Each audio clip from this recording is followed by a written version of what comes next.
United States men's national team resumed training this week ahead of their cluster of World Cup qualifiers later this month.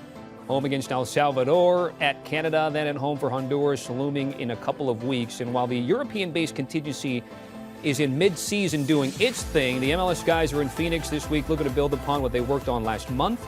New England Revolution and American international midfielder Sebastian Lletget had this to say about the roughly 20 guys out in Arizona.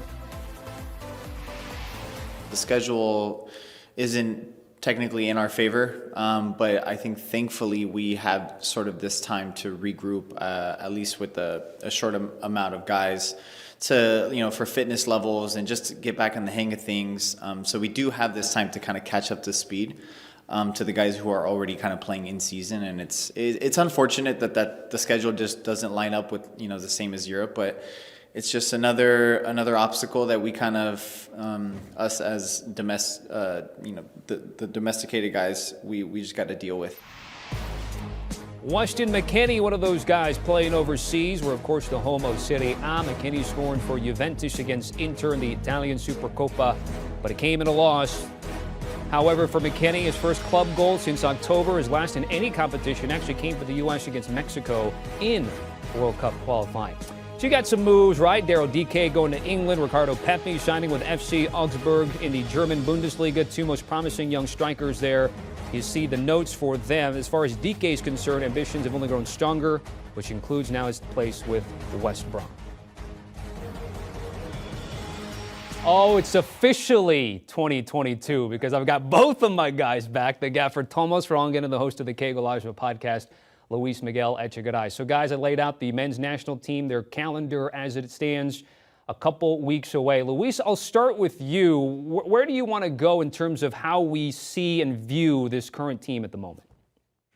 Well, as basically the narrative remains the same, Tommy. This is a young, talented, diverse, growing team that's a few steps away from the World Cup in Qatar in November. Greg Berhalter has always been about identity, and the identity clearly is something that is building with this squad. Obviously, we have a tough schedule there, and as Lletget just said there, obviously when you're domestic based, it doesn't help anything. But I think the bigger point actually is, the moves like Ricardo Pepi going to Augsburg, Daryl Dike going to West Brom. I think that when you are a team like the USMNT, a country where soccer is growing, evolving, two things need to fundamentally happen. Number one, the domestic league needs to keep growing and develop talent like Daryl Dike and Ricardo Pepi. And number two, they need to have the option of going into Europe and growing and glowing in teams that can help them nurture. Daryl Dike in West Brom, a team that's trying to get to the Premier League, that's great for him. And Ricardo Pepi, even though Augsburg are not doing that great in the Bundesliga, he is the main focal point, or he will be at the very least up front, and that's nothing but good news. And I think that's very important to remember. And remember, Pepi's only 18. That to me is key. You need a USMNT side that's growing in MLS and talent that's growing and evolving in Europe.